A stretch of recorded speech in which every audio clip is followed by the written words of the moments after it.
नमस्कार. 2 दिवसापूर्वी मी एक इंग्लिश चॅनलवर गेली होती आणि त्यांचा मुद्दा होता हिंदी बनाम मराठी जो महाराष्ट्रामध्ये विवाद चालला आहे त्याच्यावर मी पक्षाचा जो विचार आहे तो मांडत होते. त्याचमध्ये मला अँकर विचारलं मला मराठी येत आहे की नाही आणि मी बोलू शकते की नाही. मी त्यांना सांगितलं हो मी बोलू शकते पण माझी मराठी कमजोर आहे. माझं असं म्हणणं होतं की मी फराटेदार मराठी बोलू शकत नाही. हे माझी फेलिंग आहे. ही माझी लँग्वेज डेफिशियन्सी आहे. आता अँकरला कळलं असेल मला माहीत नाही पण एकनाथ शिंदेचा पाठीला असं लागलं की मी मराठी बोलूच शकत नाही. आणि त्यांनी माझी ट्रोलिंग सुरू केली.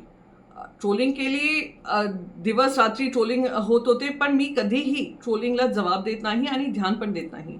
पण आता त्यांनी सगळे हद पार करून माझा ॲड्रेस, मुंबईचा ॲड्रेस जिथे माझा परिवार राहतात त्यांनी सोशल मीडियावर टाकलं आहे. त्यांची 2% पब्लिसिटीसाठी आणि 2% फेमसाठी त्यांनी माझा ॲड्रेस सोशल मीडियावर टाकला आहे. आता काहीतरी असुरक्षित वातावरण तिथे निर्माण झालं तर त्याची जबाबदारी त्या महिला प्रवक्ता एकनाथ शिंदेची महिला प्रवक्ताची होणार.